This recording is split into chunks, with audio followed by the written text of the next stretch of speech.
And welcome back, peeps. From that break, we are here in the JJ Zone. Join the Journey Radio today, talking about our relationship with God. This latest conference address from Elder Christofferson. And in the previous segment of the program, we were talking about how we got to get the faulty assumption out of our head that the blessings of companionship and marriage that Latter-day Saint singles are looking for is somehow a function of righteousness.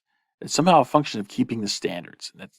It may be further from the truth. Now, that doesn't mean that we shouldn't keep the standards. Absolutely, we should keep the standards. We should keep our covenants. We should live worthy to make additional covenants that we haven't yet made. Or maybe I should say it like additional covenants that we don't presently have in our lives. Say it that way. So I want to try and be more inclusive.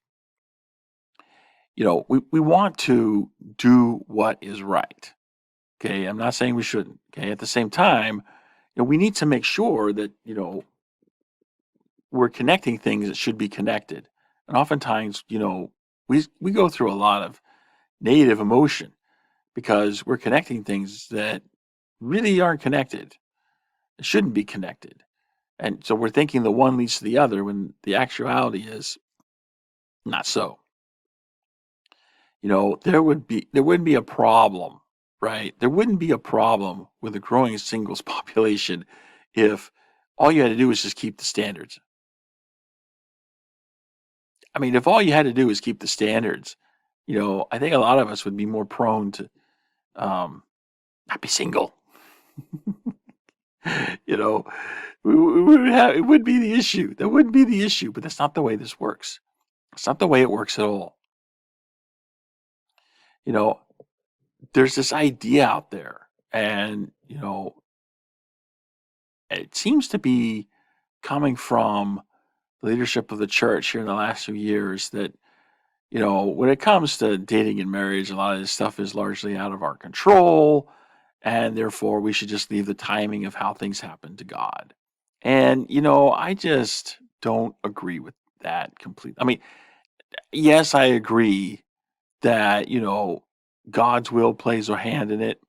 I agree that if God's will is that your time is not right, then you're not going to get the blessing now. I agree with that wholeheartedly. I don't disagree with that at all. Where I draw the line is to say, yeah, I think he does want to bless us. And so the fact that we don't have that blessing in our lives is not so much a function of, well, the time's just not right. It's God's will that it not happen right now. He's saving me for that special person that's just not here right now. Enough of that, right? Seriously, enough of that. What I think what's really going on is we don't have the blessing that we desire because we're not obeying the law upon which that blessing is predicated. And the law upon which that blessing is predicated is what we on the Join the Journey radio program call the fundamentals of the dating journey. There are stages to the dating journey. Each stage has its own agreement. If you don't make the agreement, you don't progress to this stage. And the way you make agreements is by being agreeable enough. It's no more complicated than that. So when you obey that law, then you get the blessing, right? Because think about it. People who are agreeable enough have no problem dating. They have no problem with getting married. They have a problem staying married. They may have a problem being happy in marriage, but they don't have a problem getting there. Not at all. Because again, they are agreeable enough. And so it's easy to secure the agreements they need to progress through the different stages of the dating journey. Because they're agreeable enough. Whereas the rest of us who aren't agreeable enough, we're struggling and wondering what's going on.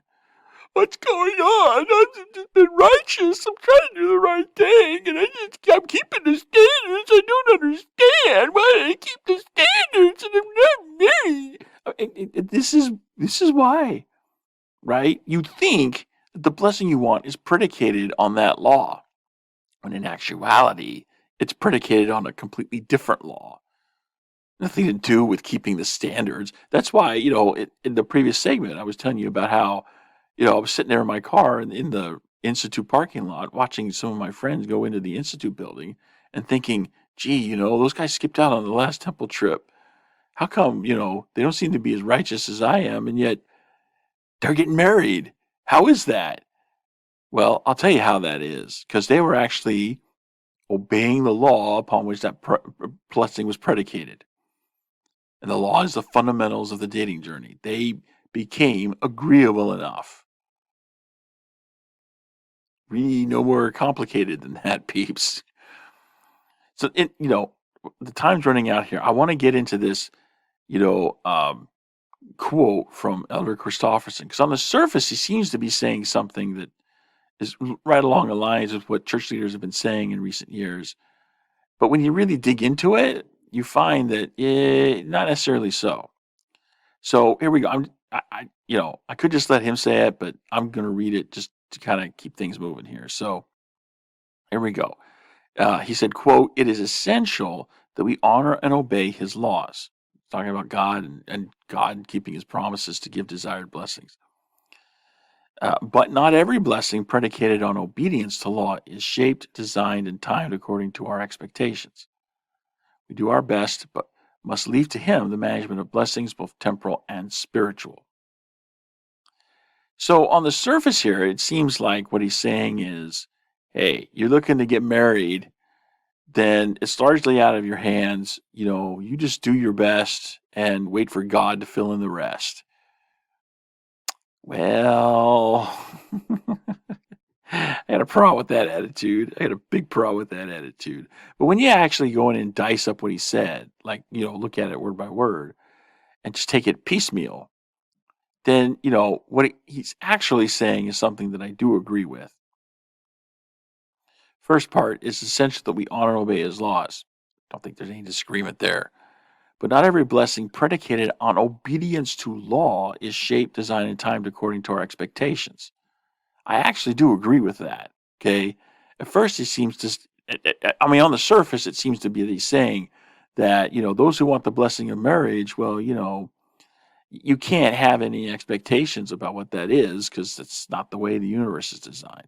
But I actually believe something different.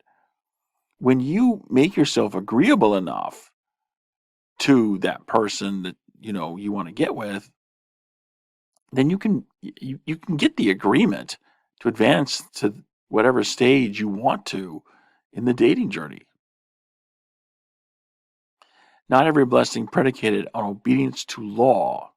Notice he doesn't specify a particular law.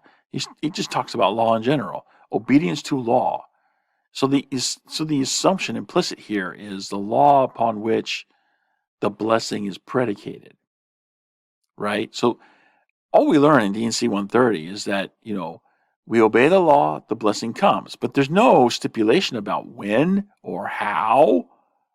All that's stipulated is the what and the why. That's really all that's stipulated. The where, the when, the how. Those things are kind of up in the air. And that's where I think, he gets into the next sentence. We do our best, but must leave to him the management of blessings, both temporal and spiritual. See, there's two parts to this, right? You have to live the law upon which the blessing is predicated. Okay? But it also needs to conform with his will. So if, for example, you are agreeable enough, then yeah, you're going to, you might secure the agreement that you need. Then again, if it's not the Lord's will that you have that agreement with that person, it's not going to happen. Right? There's going to be something that comes in to disturb that.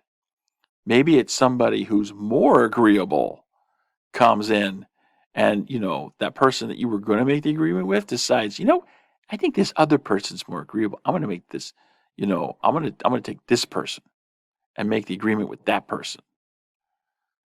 Maybe that could happen, or, heaven forbid, you go chasing somebody you shouldn't and that person dies. Kind of a morbid thought, but hey, it's possible. There's a whole host of things that could happen. If it's not gonna, if it's not according to the Lord's will, it's just not gonna happen, right?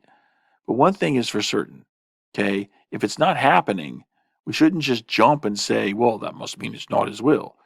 Because I think in the vast majority of cases, he wants to bless us. He wants us to have the blessings of companionship and marriage. He wants to bless us.